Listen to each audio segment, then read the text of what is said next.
السلام علیکم ورحمۃ اللہ وبرکاتہ الحمد للہ رب العالمین والصلاة والسلام علی سید الانبیاء والمرسلین اشہد ان لا الہ الا اللہ وحدہ لا شریک لہ واشہد ان محمدا عبدہ ورسولہ اللہم صل علی محمد وعلی آل محمد کما صلیت علی ابراہیم وعلی آل ابراہیم انک حمید مجید اللہم بارک علی محمد وعلی آل محمد كما باركت على إبراهيم وعلى آل إبراهيم إنك حميد مجيد اللهم انفعنا بما علمتنا وعلمنا ما ينفعنا وزدنا علما۔ آج کا جو موضوع ہے وہ اللہ تعالیٰ کی عبادت سے ریلیٹڈ ہے کہ انسان کو اللہ تعالیٰ اپنی عبادت کے کرنے کے حوالے سے کیا کیا انعامات دیتے ہیں، اور اگر کوئی عبادت نہیں کرتا تو اس کا نقصان کیا ہے۔ اس سے ریلیٹڈ یہ آج کی بات ہے، اور آپ کے سامنے عبادت کے حوالے سے سب سے پہلی عبادت جو اللہ تعالیٰ نے انسان پہ دن میں 5 وقت فرض کی ہے وہ نماز ہے۔ تو یعنی اس کے بارے میں حدیث میں اب میری ویڈیوز میں اکثر اگر کوئی سنتا ہے ریگولرلی تو وہ اکثر سنتا ہوگا، یہ میں حدیث بتاتا ہوں کہ آپ صلی اللہ علیہ وآلہ وسلم سے پوچھا گیا کہ اللہ تعالیٰ کو سب سے پسندیدہ عمل کون سا ہے، تو آپ نے فرمایا الصلاۃ علی وقتہا، نمازوں کو اس کے اوقات پہ ادا کرنا۔ پھر پوچھا گیا اس کے بعد تو آپ نے بتایا والدین کے ساتھ حسن سلوک کرنا، اور پھر پوچھا گیا تو آپ نے بتایا اللہ کی راہ میں جہاد کرنا۔ تو عبادت کے حوالے سے جو مین بات ہے وہ سمجھنی اس طرح سے بھی ضروری ہے کہ جب کوئی انسان نماز کا اہتمام کرتا ہے، نماز کی پابندی کرتا ہے، تو اللہ کا سب سے پسندیدہ عمل جو اللہ کو ہے وہ اس کو کر رہا ہوتا ہے، یعنی اللہ کے پسندیدہ بندوں میں سے ہوتا ہے وہ، اور سب سے زیادہ عقل مندی والی بات پہ ہوتا ہے، سب سے زیادہ سمجھداری والی بات پہ ہوتا ہے۔ اور اگر میں کہوں کہ اتنی سمجھداری کہ گمان سے باہر ہے تو یہ بات غلط نہیں ہوگی۔ کوئی مجھ سے پوچھے اس کی کیا دلیل ہے، تو اس کی دلیل یہ ہے کہ جب وہ نماز کو بجا لا رہا ہے، نماز کا اہتمام کر رہا ہے، اسلام کے مطابق اپنی زندگی کو گزار رہا ہے، تو وہ آخرت میں اعمال کو بھیج رہا ہے۔ تو جو آخرت کے لیے اعمال بھیجتا ہے وہ الٹیمیٹ فائدے کے لیے اپنی کوشش کر رہا ہے، اور الٹیمیٹ فائدہ کون سا ہے؟ جنت کو حاصل کرنا۔ اور جنت کے بارے میں یعنی جو شخص یہ کام کر رہا ہے کہ نماز پڑھ رہا ہے اور اسلام کے مطابق زندگی گزار رہا ہے، اور وہ جنت کے لیے اعمال کو بھیج رہا ہے، اور جنت کیا ہے اس کا دنیا کے ساتھ کوئی کمپیریزن نہیں، اس کی نعمتوں کا دنیا کی نعمتوں کے ساتھ کوئی کمپیریزن نہیں۔ یعنی اللہ کے نبی صلی اللہ علیہ وسلم نے فرمایا کہ نہ کبھی وہاں پہ انسان کو موت آئے گی، ہمیشہ وہاں پہ رہیں گے، ٹھیک ہے۔ اور آپ صلی اللہ علیہ وسلم فرمایا کہ کوئی انسان سمندر میں انگلی ڈبوئے تو جتنا پانی اس کی انگلی سے لگا وہ دنیا کی زندگی، باقی سارا آخرت کی زندگی، یعنی کوئی کمپیریزن نہیں کوانٹٹی سے۔ اور کوالٹی کو دیکھا جائے تو آپ صلی اللہ علیہ وسلم نے فرمایا کہ نہ کسی آنکھ نے دیکھا، نہ کسی کان نے سنا، نہ کسی کے دل پہ اس کا گمان ہی گزرا جو جنت کی نعمتیں جو اللہ تعالیٰ نے اپنے بندوں کے لیے رکھ دی ہیں۔ اور اللہ تعالیٰ نے قرآن میں اس کو آنکھوں کی ٹھنڈک کہا، اور پھر یہاں پہ تک کہا کہ جو چاہیں گے وہاں پہ ہوگا، پھر یہاں تک کہا سورہ قاف میں آیت نمبر 36 میں کہ جو چاہیں گے وہ ہوگا اور اس سے بڑھ کر ہی ہوگا۔ اب کوئی انسان یہ سوچے نا، اس بات کو بھی میں اس کو ایکسپلین کرتا ہوں کہ جو چاہیں گے ہوگا اس سے بڑھ کر ہی ہوگا، اس کو بھی میں ایکسپلین کرتا ہوں کوئی، لیکن پہلے یہ سوچے کہ کوالٹی یہ ہے اس نعمتوں کی کہ گمان سے باہر ہے۔ تو پھر انسان جب کوئی نعمت وہاں کی کھائے گا تو خوشی، سکون، اطمینان، جو چیز آپ سوچیں، آرام، صحت، عقل مندی، یعنی کوئی اچھی چیز آپ سوچیں، اگر وہ اس کو مل رہی ہو اور ایسے مل رہی ہو کہ اس کے گمان میں نہ بات آ رہی ہو، تو یہی تو بات ہے جو گمان سے باہر ہے۔ تو یہ جنت میں ہونا اس طرح سے۔ اور پھر میں وہی بات کرتا ہوں کہ مطلب ہے کہ یہ بات اللہ نے کہا ہے، اور اس اللہ تعالیٰ نے کہا اس سے بھی زیادہ ہی ہوگا۔ تو ایسی ہے جنت کی نعمتیں، پھر نہ ان کو کبھی زوال ہونا ہے، نہ انسان نے کبھی بوڑھا ہونا ہے، نہ بیمار، نہ پریشانی، نہ غم، نہ دکھ، نہ درد، نہ دھوپ، نہ گرمی، نہ مطلب سردی سخت، اور نہ ایسی کوئی بھی چیز جو انسان کو تکلیف پہنچاتی ہے وہاں پہ نہیں ہونی۔ اور ہمیشہ وہاں پہ رہنا، کبھی موت نہیں آنی، اللہ تعالیٰ نے کبھی ناراض نہیں ہونا، اللہ کا دیدار ہونا، اتنا کچھ ہے وہاں پہ. اور ایسی ایک نعمت ہونا کہ انسان اس کو کھائے اور خوشی کی، سکون کی، اطمینان کی اور آرام اور سکھ کی ایسی کیفیت میں کو گمان سے باہر، اور جب تک رہنا چاہے اس میں رہ لے، ایسی ایک نعمت اور اس کو زوال نہ ہو تو انسان اس کے لیے سب کچھ قربان کر دے اس کو حاصل کرنے کے لیے. دنیا میں اگر ہو تو لوگ اس پہ لڑیں. ٹھیک ہے، تو جو شخص نماز پڑھ رہا ہوتا ہے، اس کا اہتمام کر رہا ہوتا ہے ایسے جیسے نبی صلی اللہ علیہ وسلم نے پڑھی، اور اپنی نیت کو خالص کر رہا ہوتا ہے نیک اعمال کے لیے، اور اپنی زندگی کو اسلام کے مطابق گزار رہا ہوتا ہے، تو وہ اس جنت کو حاصل کرنے کے لیے عمل بھیج رہا ہوتا ہے. تو پھر وہی بات میری درست ہے نا کہ وہ مطلب ہے کہ سمجھداری کی ایسی جگہ پہ کھڑا کہ گمان سے باہر ہے. صحیح بات ہے نا، وہ کہ اتنی بڑی نعمت کو، اتنی بڑی جنت کو حاصل کرنے کے لیے وہ عمل بھیج رہا ہے. اور جو نہیں بھیجتا پھر وہ خود اپنا حساب لگا لے کہ وہ بیوقوفی کی کس انتہا پہ کھڑا ہے. کہ دنیا میں تو فیصلہ کرتا ہے کہ جو فائدے کی چیز ہے وہ لے لو، اور جو نقصان کی چیز ہے اس کو چھوڑ دو. اور دنیا کا فائدہ اور نقصان، آخرت کے فائدے اور نقصان سے کوئی کمپیریزن کوئی نہیں ہے اس کا. تو پھر اتنا بڑا جو آخرت کا فائدہ اور اتنا سخت نقصان جہنم میں جانے کا، اس کے لیے وہ یہ اصول چھوڑ دیتا ہے، اور بالکل کوئی مطلب ہے کہ نماز کا وقت ہوتا ہے اور اسی طرح گزر جاتا ہے، اور اس پہ ناک پہ مطلب ایسے جیسے مکھی بیٹھی اڑا دی، اس کو کوئی فکر ہی نہیں اس چیز کی. یہ جھنجھوڑ دینے والی بات ہے. اب اس میں جو شخص نماز نہیں پڑھتے، جو لوگ اگر وہ اس کو محسوس کر رہے ہیں تو یہ بات اچھی ہے کہ وہ محسوس کر رہے ہیں کہ یار ہمیں پڑھنی چاہیے. اور جو صحیح لوگ ہوتے ہیں، جو اچھے لوگ ہوتے ہیں، اللہ کے بندے اور بندیاں ہوتے ہیں، وہ اس چیز سے پازیٹیو بات لیتے ہیں کہ یار عقل مندی پہ پہلے اگر نہیں تھے تو اگر ابھی بھی نہیں ہوں گے، وقت گزرتا جائے گا تو پھر تو غلط بات بھی رہے نا.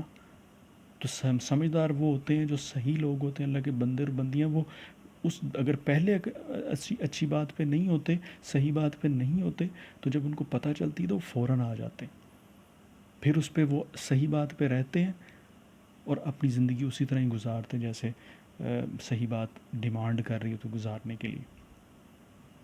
غلط بات پہ رکنا یہ کہیں کی کوئی عقل مندی نہیں ہے. یار میں نے پہلے نہیں کیا تو اب میں کیا اب کروں گا تو لوگ کیا کہیں گے، یا کوئی بھی بات ذہن میں آ سکتی. تو یہ ساری ایسی باتیں جو ابلیس کے اور اس کے چیلے چیلیوں کے وسوسے ہیں کہ وہ انسان اللہ کی عبادت سے، اس کی رحمت سے دور ہی رہے. تو ایسی بات پہ کبھی بھی نہیں رہنا. دنیا میں اللہ نے بھیجا چند دنوں کے لیے، آزمائش کے لیے. اگر غلطی ہوئی، نماز نہیں پڑھی، کسی نے دیر لگائی اس میں پڑھنے میں، یا مطلب ہے کہ دنیا میں ایسا مشغول ہوا کہ پتہ ہی نہ چلا، تو اگر اب سمجھ آ گئی تو پھر بھی اس وجہ سے کہ میں نے پہلے نہیں پڑھی تو اب بھی نہیں پڑھتا، تو یہ کوئی عقل مندی کی بات نہیں. عقل مندی کی بات یہ کہ فوراً اٹھیں اور 2 رکعت نماز پڑھیں، یا جو بھی جس نماز کا بھی وقت ہے اس کو ادا کریں. اور روئیں اللہ کے آگے، ہاتھ اٹھا کے. فرض نماز کے بعد دعا قبول ہوتی ہے، اللہ کی تعریف کریں، حضور صلی اللہ علیہ وسلم پہ درود بھیجیں، اپنی دعا کریں، روئیں اللہ کے آگے کہ یا اللہ یہ خوش قسمتی ہے، یہ عزت ہے، یہ شرف ہے کہ آپ کے حضور کھڑا ہو کوئی ہو، آپ کے حضور سجدہ کوئی کرے، کیونکہ آپ نے پیدا کیا، سب کچھ آپ ہی تو دیتے ہیں، ساری نعمتیں آپ ہی کی تو ہیں. اور صبح سے لے کے شام ہم کرتے ہیں آپ کی نعمتوں کو انجوائے کرتے ہیں، اور آپ کا حق نہیں ادا کرتے جو آپ نے ہمیں کہا ہے کہ ہم آپ کا حضور جھکیں اور شکر ادا کریں آپ کی نعمتوں کا. اور اس بات پہ روئے اور کہے اللہ تعالیٰ کہ یہ غلطی جو پیچھے ہوئی سو ہوئی، اب آپ میرے پہ رحم کریں، مجھے آگے اپنی زندگی میں یہ چیز دیں کہ میں نماز کم از کم ساری زندگی نہ چھوڑوں، باقی جو فرائض ان کو بھی کروں. تو میں یہ اتنی لمبی میں نے یہ بات اس لیے کی ہے، صرف اس لیے کی ہے سننے والوں کے لیے کہ یہ ہے اتنی امپورٹنٹ، اور اتنی نیگلیجنس ہے اس پہ کہ مطلب ہے کہ جتنی بھی بات اس پہ کی جائے کام ہے. اتنی نیگلیجنس کہ سب سے پسندیدہ عمل، اور اتنا ریوارڈ ہے اس نماز کے پڑھنے پہ، آخرت میں دلیل ہوگا، نور ہوگا، نجات ہوگی. ٹھیک ہے، اور جہنم سے بچنے کی دلیل ہوگی، جنت میں داخلے کی دلیل ہوگی، پل صراط میں نور ہوگی، جب انسان قبروں سے نکل رہے ہوں گے اس وقت نور ہوگی. اتنا تو اس کے فوائد ہے. اور اس کے علاوہ یہ جو 2 حدیثیں میں آپ کے سامنے رکھنے لگا ہوں، اس میں بھی یہی بات ہے.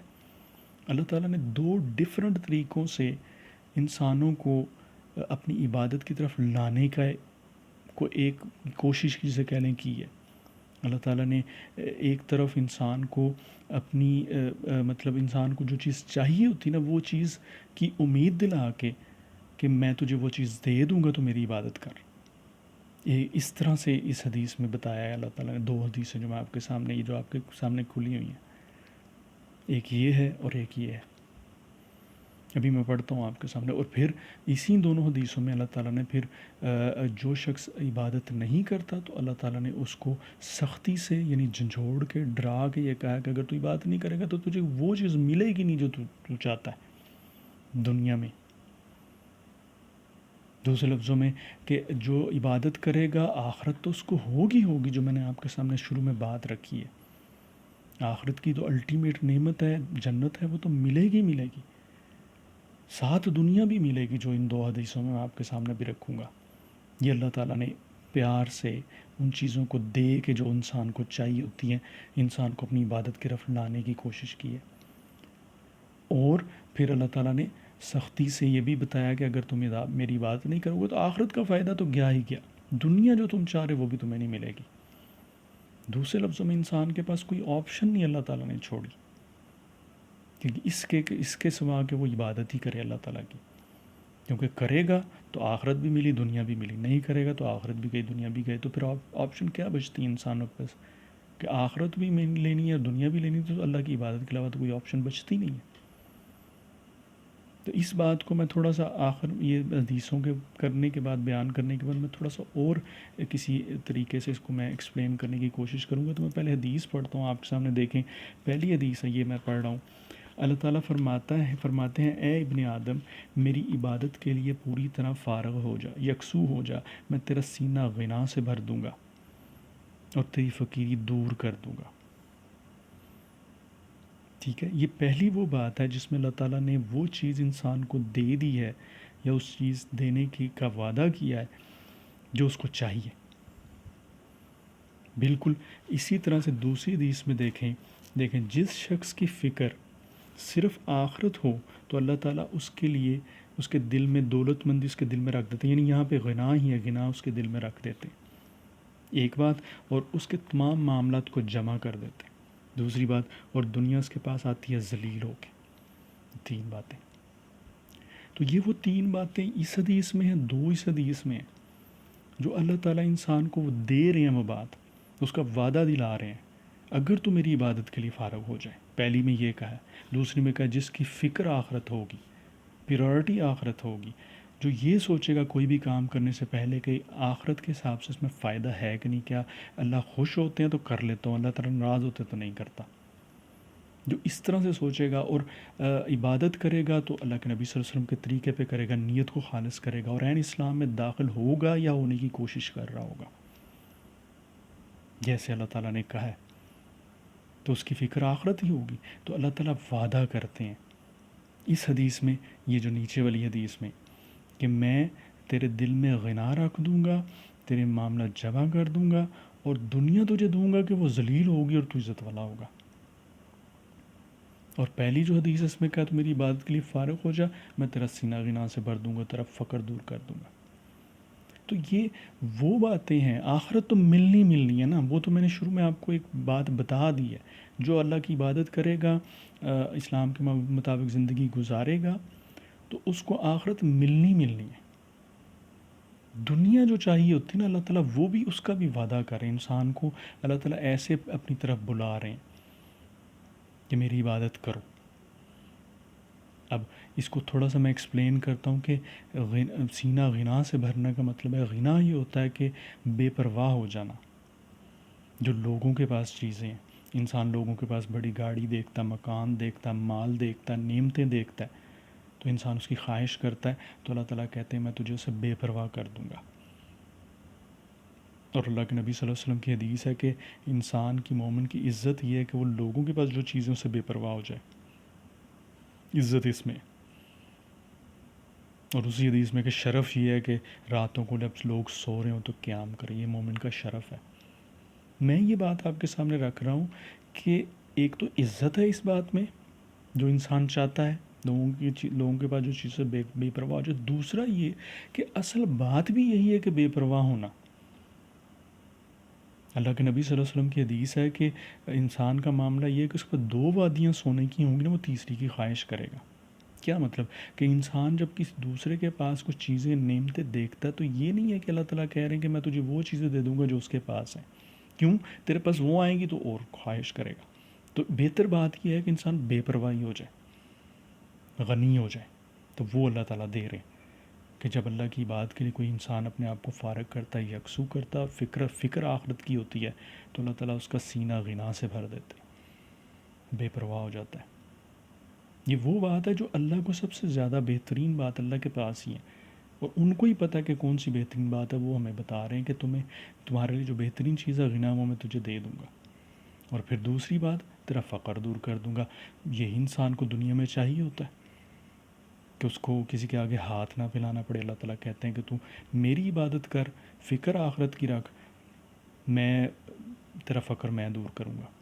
اور یہ پہلی حدیث میں، دوسری حدیث میں اللہ تعالیٰ نے کہا کہ میں تیرے معاملہ جمع کر دوں گا اور دنیا تیرے پاس آئے گی ذلیل ہو کے۔ اس سے بڑی بات اور کیا ہے؟ معاملت کا جمع ہونے کا مطلب یہ ہے کہ وقت میں برکت، اور دنیا میں وہ جو حاصل کرنا چاہ رہا ہے کوئی چیز، مطلب یہ یہاں سے ہم رزلٹ نکال سکتے ہیں۔ معاملات کے جمع ہونے کا مطلب یہ ہے کہ دنیا میں اگر کوئی چیز حاصل کرنا چاہتا تو اللہ تعالیٰ اس کے لیے آسان کر دیں گے، اور پھر دنیا آئے گی وہ ذلیل ہوگی۔ یہ امپورٹنٹ بات ہے، اور یہ وہی اللہ تعالیٰ کا ریوارڈ ہے کہ اللہ کے حضور جھکنا، اللہ کی عبادت کے لیے اپنے آپ کو فارغ کرنا، آخرت کی فکر کرنا اتنا بڑا اور اتنا عظیم کام ہے، اتنا بلند کام ہے کہ اللہ تعالیٰ دنیا کو اس کے پاس بھیجتے ہیں ذلیل کر کے کہ اب اس کو ملے گی دنیا، لیکن یہ عزت والا ہوگا، حالانکہ انسان جب دنیا کے پیچھے بھاگتا تو خود ذلیل ہوا ہوتا ہے۔ تو یہ اللہ کا طریقہ ہے، ایک پیار سے وہ چیز دے گے جو اس کو انسان کو چاہیے، اپنی عبادت کی طرف بلا رہے ہیں، اور پھر دوسری طرف سختی سے اور جھنجھوڑ کے اور تھوڑا قدرے ڈانٹ اگر کہا جائے تو اس حساب سے، تو وہ دوسرا اس حدیث پہلی حدیث کا جو دوسرا پارٹ ہے کہ اگر تو نے ایسا نہ کیا، یعنی میری بات کے لیے اپنے آپ کو فارغ نہ کیا، تو میں تیرے دونوں ہاتھ مشغولیت سے بھر دوں گا اور تیری فقیری دور نہیں کروں گا۔ کیا مطلب کہ اگر تو عبادت میری نہیں کرے گا، آخرت تو گئی گئی، جو دنیا جو تو کوشش کر رہا ہے نا، تو وہاں پہ تجھے مصروف کر دوں گا اور تیری فقیری دور ہونے لگی۔ یعنی تو سمجھ رہا کہ تم میری عبادت کے لیے تو وقت جو ہے وہ دنیا کو دیتا رہے گا، اور دنیا تو زیادہ حاصل کر لے گا، تو وہ تو تیری سوچ ہی رہے گی، فقیری تیری دور نہیں ہوگی، ملے گا تجھے اتنا جتنا تیری مقدر میں نے لکھا ہوا ہے۔ یعنی میری عبادت کا وقت تو نے دنیا کو اگر دے دیا ہے تو میں اس سے تو دنیا زیادہ نہیں حاصل کرنے لگا، ملنا تجھے اتنا جتنا تیرے مقدر میں، فقیری تیری میں دور نہیں کروں گی، پہلی حدیث میں۔ اور دوسری حدیث میں اللہ تعالیٰ کہتے ہیں کہ جس کی فکر دنیا ہوتی ہے، اللہ تعالیٰ اس کا فقر اس کی آنکھوں کے درمیان رکھ دیتے ہیں، آنکھوں کے سامنے رکھ دیتے ہیں۔ کیا مطلب ہے اس کا؟ کہ یعنی فقر ختم نہیں ہوگا، وہی پہلی والی حدیث کی بات، اور اس کے تمام معاملات بکھیر دیتے ہیں، یعنی وقت میں کوئی برکت نہیں، جو چیز وہ حاصل کرنا چاہتا ہے یہاں سے رزلٹ نکالا جا سکتا وہ نہیں کر پائے گا اس طرح سے، اور دنیا اتنی ملتی جو اس کے مقدر میں، وہی پہلی والی حدیث کی بات۔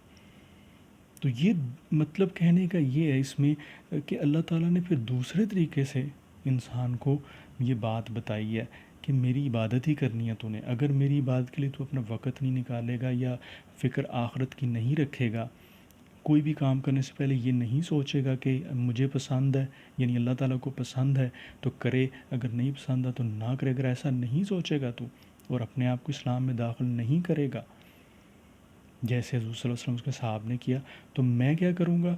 فقر تیری آنکھوں کے سامنے رکھ دوں گا، تیرے معاملات بکھیر دوں گا، دنیا تجھے اتنی ملنی ہے جتنی میں نے تیرے مقدر میں کر دی، یعنی میرا وقت تو اگر دنیا کو دیتا ہے تو دنیا کو زیادہ نہیں حاصل کر پائے گا تو یہ وہ بات ہے، اگر آپ اس کو اس طرح سے دیکھیں کہ مطلب ہے کہ اللہ تعالیٰ نے کوئی آپشن نہیں چھوڑی انسان کے لیے کسی، کہ وہ صرف یہ کہ سوائے اس آپشن کا کہ وہ عبادت ہی کرے، یعنی اگر کرتا ہے عبادت تو آخرت تو ملی دنیا بھی ملی، نہیں کرتا تو آخرت بھی گئی دنیا بھی گئی۔ تو آپشن کون سی بہتر ہے؟ عقل مند کو جو بھی کوئی یہ دیکھے گا فائدہ اپنا سوچے گا تو وہ کہے گا یار یہی آپشن بہتر، اللہ کی عبادت کی جائے، دنیا بھی ملے آخرت بھی ملے گی۔ تو پھر یہ وہ بات ہے کہ قیامت کے دن جو لوگ جنہوں نے اللہ کی عبادت نہیں کی ہوگی اور وقت ضائع کیا ہوگا اور مطلب ہے کہ شک کرتے ہوں گے قیامت کے آنے پہ اور دنیا میں مگن ہوں گے، تو وہ خواہش کریں گے اس وقت کہ یار کوئی ہمارا ہاتھ پکڑ کے کھینچ کے ہی ہمیں زبردستی لگا دیتا اللہ کی عبادت پہ، ہم عبادت ہی کرتے رہتے۔ تو یہ وہی بات ہے، اگر آپ کوئی انسان غور کریں تو اللہ تعالیٰ کھینچ کے انسان کو لے کے آ رہے ہیں اس بات پہ کہ تو نے عبادت ہی کرنی، نہیں کرو گے تو کچھ بھی نہیں ملنے لگا، نہ دنیا نہ آخرت، کرو گے تو دونوں چیزیں ملیں گی۔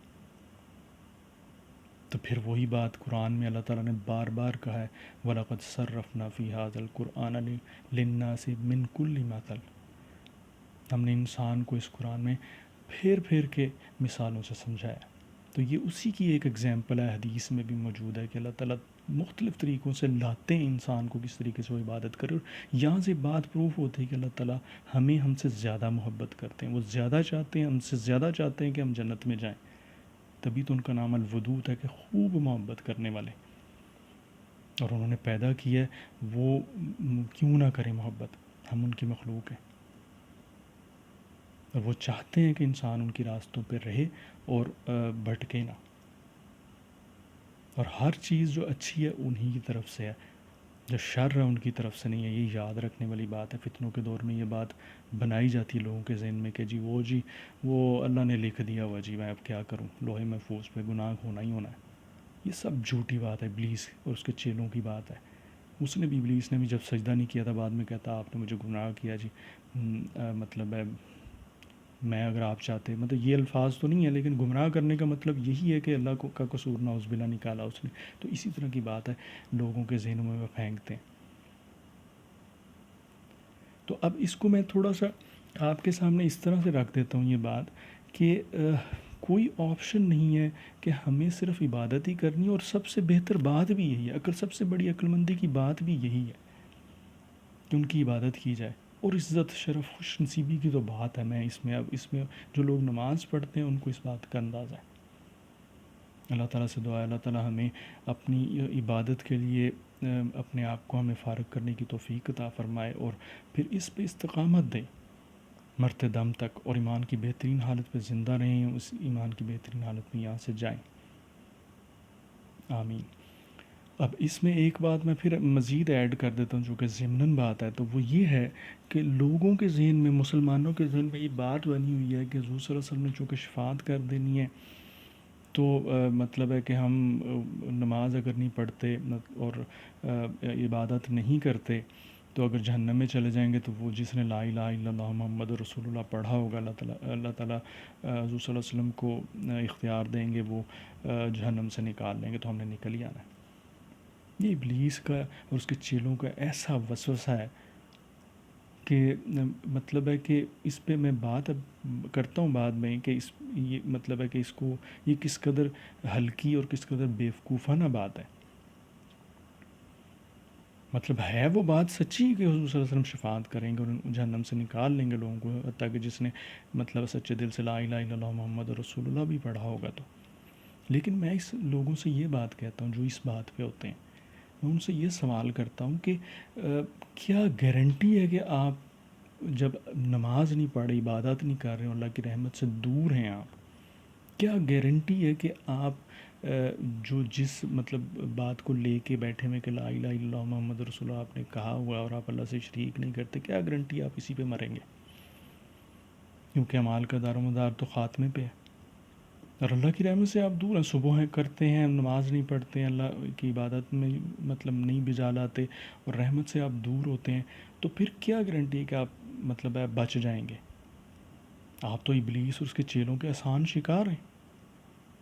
ایک طرف وہ ہے جو عبادت کرتا ہے اور ذکر کرتا ہے سارا دن اللہ کی، اور اللہ سے دعائیں کرتا ہے، تو اللہ تعالیٰ اس کو اپنی حفاظت میں رکھتے ہیں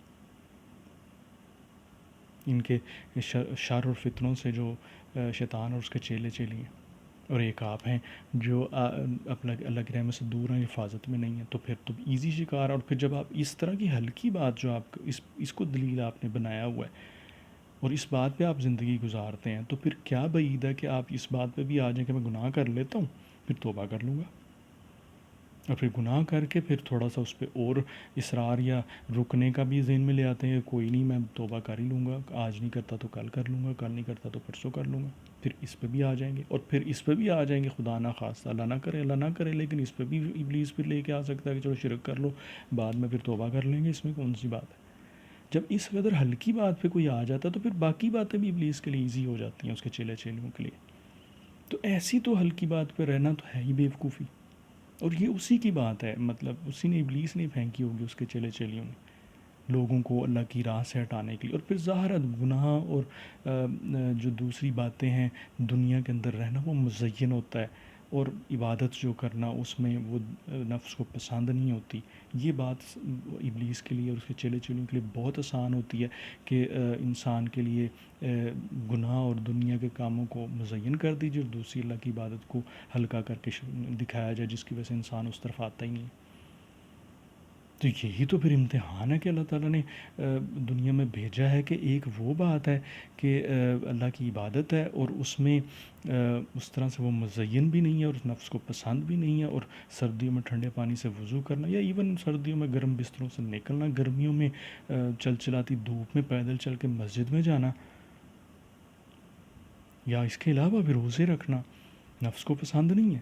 تو یہی تو اللہ تعالیٰ نے امتحان دیا ہوا کہ جو لوگ ان کو کریں گے تو پھر جب ان کو جو جنت ملے گی، جو شروع میں نے آپ کے سامنے بات رکھی ہے، اتنی بڑی اور بلند بات ہے کہ انسان کہتا ہے میں سارا کچھ کرنے کے لیے تیار ہوں، میں اس چیز کو حاصل کر لوں، اس جنت کو بس. اور پھر دنیا کے ساتھ تو کوئی مقابلہ ہی نہیں ہے اس کا، نہ کوانٹٹی نہ کوالٹی کا، دنیا کے چند سال وہاں پہ نہ کا ختم ہونے والی زندگی. تو پھر خود اندر سے بات ملتی ہے انسان کو کہ یار جو کچھ ہے نا وہ کر گزر جنت کو حاصل کرنے کے لیے. تکلیف پہنچتی ہے، مصیبت، مشکل، یعنی پریشانی، کچھ آتا ہے، برداشت کرتا جنت کو حاصل کر لیں. اور آج کل کے فتنوں کے دور میں اس مطلب ہے کہ انسان جب اس اسلام پہ آتا ہے، عبادت پہ آتا ہے، تو اس بات پہ رہنا، کھڑے رہنا مشکل ہو جاتا ہے، اور ہو گیا ہے اور ہوتا ہے انسان کے لیے. کیوں؟ اس کی حدیث یہ ہے کہ اللہ کے نبی صلی اللہ علیہ وسلم فرمایا کہ جو فتنوں کے دور میں عبادت کرتا ہے وہ ایسے جیسے میری طرف سے ہجرت کی ہے. یعنی ہجرت کرنا حضور صلی اللہ علیہ وسلم کے دور میں، یعنی مکہ سے مدینہ کی طرف، گناہوں کی معافی کا سبب تھا، پچھلے سارے گناہ معاف ہو جاتے تھے. تو فتنوں کے دور میں عبادت سے پچھلے سارے گناہ معاف ہو جاتے ہیں. جس کے گناہ معاف ہو رہے ہوں گے وہ ابلیس اور ان کے چیلوں کو جو سب سے زیادہ تکلیف وہ پہنچ رہی ہوگی، تو وہ تو کوشش میں لگ رہے ہوں گے ان کو ہٹاؤ یا ان کو تکلیفیں پہنچاؤ کس طریقے سے کو.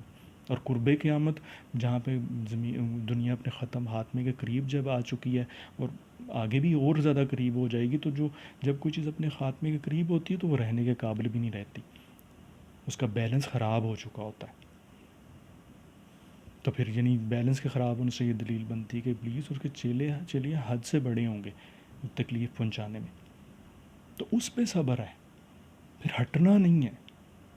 اگر نماز شروع کی، اللہ مانگنا ایسے ہے جیسے کوئی آپ نے چیز ایسی نہیں مانگی جو نماز کے پڑھنے کو اور اللہ کی عبادت کو بجا لانے کو آپ مانگیں اور اس پہ استقامت مانگے. تکلیف، دکھ، پریشانی کو پہنچتی ہے تب بھی اس پہ رکنا مانگے، ساری زندگی اس پہ رکنا مانگے.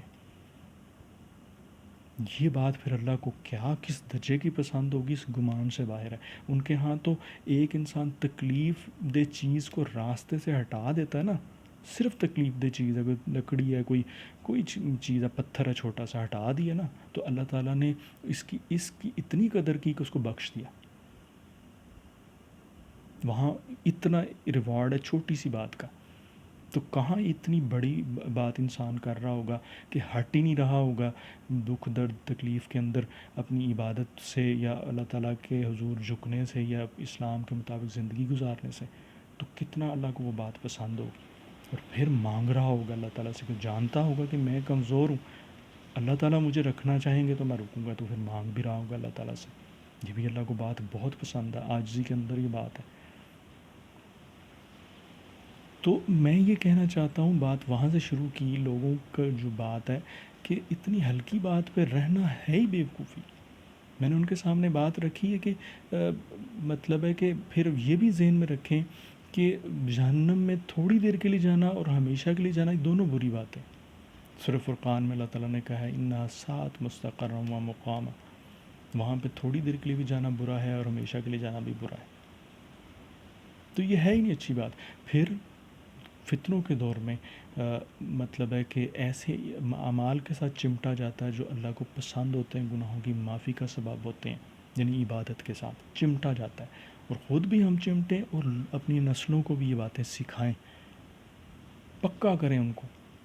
ایک پکا کبھی ہمیں ہمارے والدین ہمیں کرتے تھے، ان کا معاملہ یہ تھا کہ وہ اتنے فتنے نہیں تھے. اب فتنے زیادہ ہیں، ہمیں اس سے بڑھ کر بچوں کی تربیت کرنی ہے، اتنا سختی سے کرنی ہے. اور خود ہوں گے تو خود ایکسپیرینس کریں گے، اور خود ہوں گے تو پھر ان کو لے کے آئیں گے. یہ بات ہے یہاں پہ ہر ایک کے سننے والے کی. بہت بڑی بات ہے، بہت بڑی بات ہے. میں آپ کو بتاؤں، اگر میں اور آپ کریں اس کو، اگر ہم کر جائیں اس کو اور خود بھی بچیں، بچوں کو بھی اس سے بچائیں اور اللہ کی عبادت کی طرف لگائیں. کیوں؟ فتنوں کے دور میں ایمان کو بچانا مین بات ہے. جان جاتی ہے تو چلی جائے، ایمان نہ جائے. یہ اللہ کے نبی صلی اللہ علیہ وسلم کی حدیث سے بات ثابت ہے کہ جب الٹیمیٹ فتنہ دجال آئے گا تو وہ جب جو لوگ اس کو رب نہیں مانیں گے وہ ان کو اپنی جہنم میں داخل کرے گا، اور ان کو نہ کھانے کے لیے کچھ ملے گا، قحط سالی ہوگی. تو وہ مر ہی رہے ہوں گے، جان ہی تو جا رہی ہوگی، لیکن اللہ تعالیٰ کے نبی صلی اللہ علیہ وسلم نے کہا کہ اس کی جہنم لے لینا، یعنی جان جاتی ہوگی وہاں پہ، قحط سالی ہوگی، کھانے کے لیے کچھ نہیں ہوگا. لیکن اللہ کے نبی صلی اللہ علیہ وسلم نے فرمایا اس کو رب نہ ماننا، ایمان بچا لینا. یہ بیسک بات ہے فتنوں کے دور میں. الٹیمیٹ فتنے میں کے بارے میں بھی یہی ہے. تو اس سے پہلے، اس کے آنے سے پہلے جو فتنے ہوں گے وہ بھی بڑے ہوں گے، اس جیسے تو نہیں ہوں گے لیکن ہوں گے بڑے. تو وہاں پہ بھی یہی بات ہی ہوگی، ایمان کو ہی بچانا ہوتا ہے. اور پھر نیچرل بات بھی یہی ہے، دلیل بھی یہی سمجھاتی ہے کہ دنیا میں بھیجے کس لیے گئے ہیں، جنت کو ہی تو حاصل کرنا دنیا میں اچھے اعمال کر کے. تو جب ایسی سچویشن انسان کی بن جائے جہاں پہ وہ اس کی جنت سٹیک پہ لگی ہو، ایک طرف اس کی جان جا رہی ہو اور جنت اسے مل رہی ہو، دوسری طرف جان بچ رہی ہو، جنت جا رہی ہو، تو کون سی آپشن اس کو لینی چاہیے؟ جان جانا گوارا کر لینا چاہیے، جنت نہیں جانا گوارا کرنا چاہیے اس کو. یہ اللہ کے نبی صلی اللہ علیہ وسلم نے بتائی، یہی بات دلیل سے ثابت ہوتی ہے کہ جب دنیا میں تھوڑی دن کے لیے تو وہاں پہ آئے اس لیے ہوئے کہ مطلب ہے ہم نے جنت کو حاصل کرنا. تو پھر جب ایسی سچویشن، ایکسٹرا آرڈنری سچویشن بنی ہوگی تو اس وقت یہی آپشن بیسٹ ہوگی. مشکل، جان کا جانا بہت بڑی بات ہے نا، مشکل کام ہوگا بہت. آزمائش، پھر فتنہ کہتے ہیں کس کو؟ آزمائش ہی کو تو کہتے ہیں کہ آزمائش اللہ کر رہے ہوتے ہیں، بہت سخت آزمائش کرتے ہیں پھر اللہ تعالیٰ. تو اس وقت پھر آزمائش میں پھر یہی آپشن پھر جو لے لیتا ہے اس کے نصیبے کا کیا کہنا. تو اللہ سے یہ مانگا جائے، اللہ تعالیٰ مجھے اور آپ کو، ہماری نسلوں کو ایک تو آزمائشوں سے، فتنوں سے محفوظ رکھیں. یہ ابلیس، اس کے چیل و چیلیوں اور ان کے فتنوں اور ان کے شرور سے محفوظ رکھے ہمیں، ایمان ہمارا سلامت رکھے، مرتے دم تک ایمان کی بہترین حالت میں ہمیں زندہ رکھے. اور اگر کبھی ہم فتنے میں آئیں تو اللہ تعالیٰ ہمیں ایسے اعمال سکھا کے رکھے اور ایسے اعمال پہ لگا کے رکھے کہ ہم چمٹ کے رہیں ان کی، اللہ تعالیٰ کی عبادت کے ساتھ، اسلام کے ساتھ، اور اسلام میں بہترین حالت میں اس میں رہنے کے ساتھ چمٹے رہیں. اور ایکسٹرا آرڈنری سچویشن اگر بنے تو ہم اسی آپشن کو لیں، ایمان کو بچائیں اپنے. جان جاتی تو چلے جائے. اللہ تعالیٰ ہمیں عمل کی توفیق عطا فرمائے، ہمیں یہ چیز عطا فرمائے. آمین یا اللہ یا حی یا قیوم.